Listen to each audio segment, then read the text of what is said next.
Bonjour, chère communauté. Je sais que vous êtes déjà nombreux, vous vous abonnez tous les jours.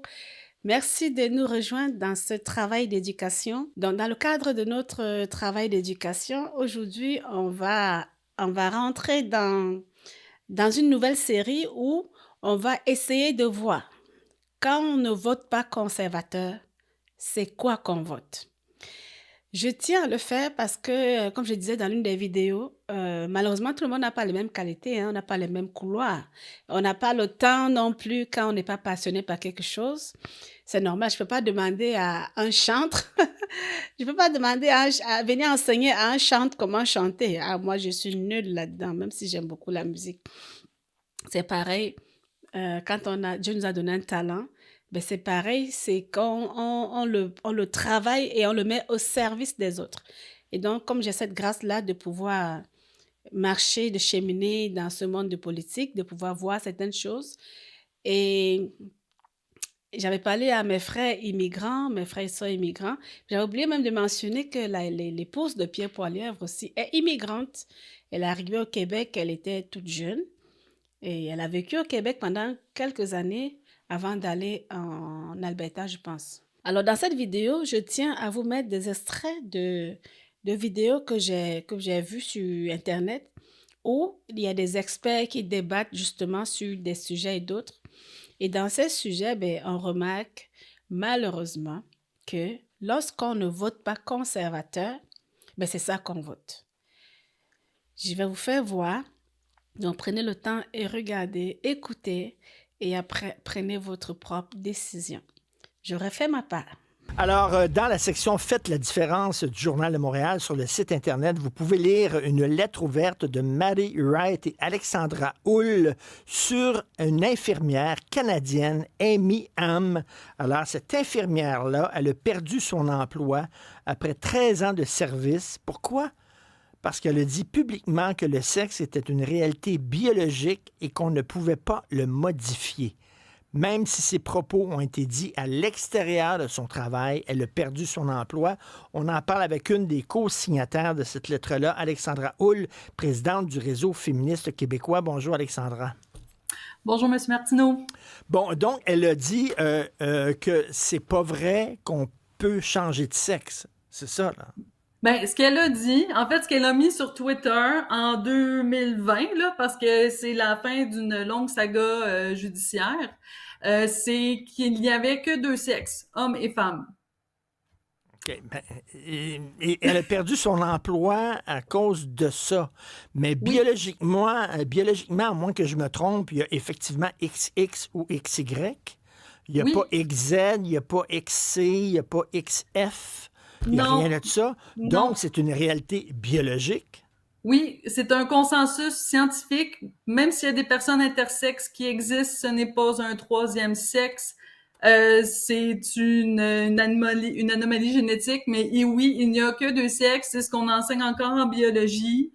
C'est comme ça qu'on soigne les gens, mais maintenant au Canada, si on nomme cette réalité-là et qu'on est infirmière, on peut perdre son emploi. Ce C'est n'est pas anodin. incroyable. C'est incroyable parce que, mettons, un homme se fait changer, entre guillemets, en femme. Puis moi, quand je dis entre guillemets, parce que moi, je dis que c'est des changements esthétiques, là, c'est comme une chirurgie esthétique extrême.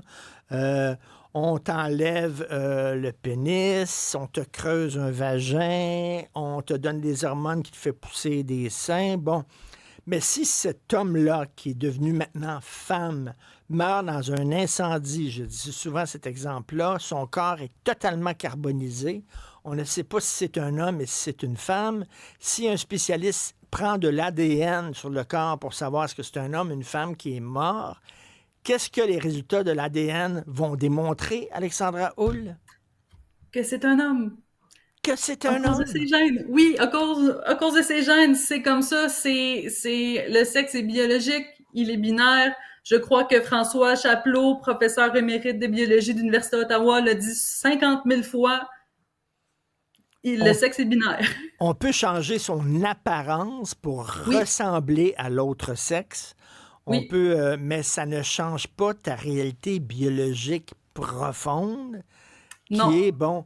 Et est-ce que, mettons, un professeur de physique, de géographie ou de biologie dans une université, si ce professeur-là disait en classe, la Terre est plate, je vous pose la question, Alexandra Hull, est-ce que ce professeur-là risquerait de perdre sa job? Je pense. Ben, très honnêtement, je ne sais plus maintenant. On ne sait plus. Probablement qu'il se ferait taper sur les doigts. Il y aurait peut-être une suspension avec salaire. Puis il pourrait, à mon avis, il pourrait quand même continuer d'enseigner, là. Ce qui est particulier avec le cas de Amy Ham, c'est que elle a été, il y a eu des plaintes qui ont été faites par des militants. Elle a été suspendue sans salaire pendant plusieurs années.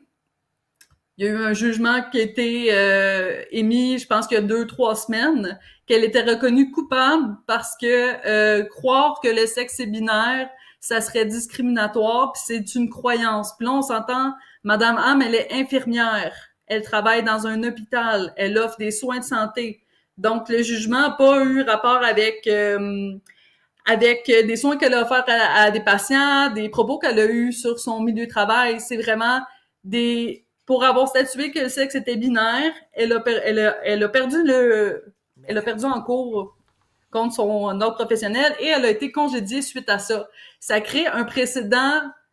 De nous, notre point de vue, c'est une bombe, là, ce jugement-là, parce que là, Ben ça oui. démontre que si un professionnel de la santé, un médecin, un psychologue, un psychiatre, gynécologue, sage-femme, infirmière, croit que le sexe est binaire, ben là, ça peut être du discours haineux et tu peux être sanctionné et perdre ton emploi.